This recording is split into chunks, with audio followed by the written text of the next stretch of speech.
नमस्कार। आज हामी एउटा निकै संवेदनशील तर अक्सर ओझेलमा पर्ने विषयमा कुरा गर्दैछौँ। परिवारभित्र पुरुषले भोग्नुपर्ने भावनात्मक तनाव।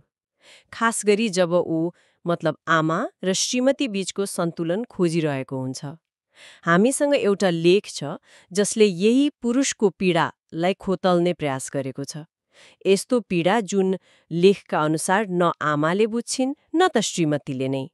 आज हाम्रो उद्देश्य के हो भने यही लेखमा प्रस्तुत अनुभव र भावनाहरूको गहिराईमा पुग्ने अनि परिवारको आधार मानिने पुरुषले भित्रभित्रै कस्तो भावनात्मक बोझ उठाउँछ भनेर अलि नजिकबाट हेर्ने।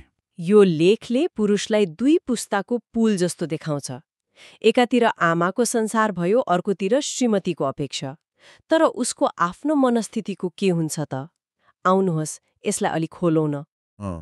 यो विषय साँच्चै निकै तहगत र भनौँ न जटिल छ, जसलाई लेखले मार्मिक ढङ्गले प्रस्तुत गरेको जस्तो लाग्छ मलाई। जब आमा र श्रीमती बीच असमझदारी बढ्छ नि, लेखले चित्रण गरे अनुसार त्यो पुरुषका लागि सामान्य मतभेद मात्र रहँदैन क्या, यो त उसको भावनात्मक संसार नै टुक्रिने जस्तो अवस्था बन्छ। एकातिर सम्बन्ध बिग्रेला भन्ने डर, अर्कोतिर फेरि को भाजनमा परिएला कि भन्ने चिन्ता। यो द्वन्द्वले उसलाई भित्रभित्रै गलाउँछ। हो नि, लेखमा उल्लेख गरिएको त्यो द्विविधा निकै शक्तिशाली छ, होइन त? एकातिर आमाको चित्त दुखाउन नसक्ने अवस्था, अर्कोतिर श्रीमतीको भावनालाई ठेस पुर्याउन नचाहने। लेखले भन्छ, आमाको पक्ष लियो भने श्रीमतीबाट तपाईँ मेरो लागि उभिन सक्नुहुन्न भन्ने सुन्नुपर्छ, अनि श्रीमतीको कुरा सुन्यो भने आमाबाट अब त पराई भइस भन्ने गुनासो आउँछ। यो कस्तो खालको नो विन स्थिति हो जसलाई लेखले देखाउन खोजेको छ। एकदमै यो नो विन स्थितिले पुरुषलाई अक्सर लेखमा वर्णन गरिए अनुसार नै लाज, पीडा र व्यवस्था बोकेर मौन बस्न बाध्य बनाउँछ।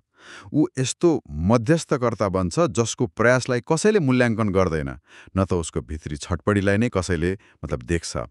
लेखले दर्शाए अनुसार ऊ दिनरात दुई पक्षबीच सन्तुलन मिलाउन खोज्छ, तर उसको यो कसरत प्राय अदृश्य रहन्छ। मानौ यो उसको कर्तव्य मात्र हो, उसको भावनाको कुनै अर्थै छैन जस्तो हो। अनि समाजले पुरुषलाई बलियो हुनुपर्छ भनेर जुन अपेक्षा राख्छ नि, त्यसले यो स्थितिलाई झन जटिल बनाउँछ होला है। लेखले त यहाँसम्म भन्छ कि त्यही बलियो देखिनुपर्ने मान्छे प्रत्येक रात चुपचाप रुन्छ रे, अनि म के गरौँ जस्ता अनुत्तरित प्रश्नहरूसँग एक्लै जुधिरहेको हुन्छ। एकातिर बलियो देखिनुपर्ने सामाजिक दबाव, अर्कोतिर भित्रभित्रैको यो उथलपुथल। लेखले यो विरोधाभासलाई कसरी प्रस्तुत गरेको छ? लेखकले यो विरोधाभासलाई पुरुषको भावनात्मक द्वन्द्वको भनौँ न जडको रूपमा देखाएको छ। रोचक कुरा के छ भने समाजले नै उसलाई दोहोरो मापदण्डमा बाँधेको हुन्छ। यसलाई लेखकले सङ्केत गर्छ। यदि ऊ रोयो वा आफ्नो पीडा देखायो भने कमजोर ठहरिन्छ। यदि ऊ भावना दबाएर मौन बस्यो भने कठोर वा पत्थरदिल भनिन्छ। लेखको निचोड के देखिन्छ भने यही दोहोरो मापदण्डले उसलाई भित्रभित्रै टुक्र्याउँदै लैजान्छ। अन्ततः ऊ यस्तो मौनतामा पुग्न सक्छ जहाँ उसले कसैबाट सहानुभूति वा समझदारीको अपेक्षा गर्नै छोड्छ। उसको वरिपरि मानिस भएर पनि ऊ एक्लो महसुस गर्छ क्या। हो, ठ्याक्कै। लेखको सार नै त्यही देखिन्छ। पुरुषको पीडा न आमाले बुझ्छन् न श्रीमतीले। सायद समाजले पनि यसलाई स्वीकार्न अझै तयार छैन कि। यो यस्तो अवस्था हो जहाँ उसले आफ्ना भावनाहरू व्यक्त गर्ने सुरक्षित ठाउँ नै पाउँदैन जस्तो, किनकि उसको हरेक अभिव्यक्तिलाई कि त कमजोरी मानिन्छ कि त पक्षपात। त्यसैले त लेखको अन्त्यतिर शब्दमा व्यक्त नभए पनि उसको मौनतालाई बुझिदिन आग्रह गरिएको छ, समझदारी र माया मार्फत महसुस गरिदिन। लेखले के भन्न खोजेको जस्तो लाग्छ भने उसको त्यो मौनता कमजोरी होइन, बरु धेरै बोझ र जिम्मेवारीहरू सम्हाल्दै आफूलाई अभिव्यक्त गर्न नसकेको अवस्था हो। जसरी लेखको अन्त्यमा भनिएको छ नि, ऊ हरेक दिन आफूलाई बिल्सेर अरूको लागि बाँचिरहेको हुन सक्छ। उसको त्यो चुपचापमा पनि गहिरो अर्थ र अनकहेका कथाहरू लुकेका हुन सक्छन्।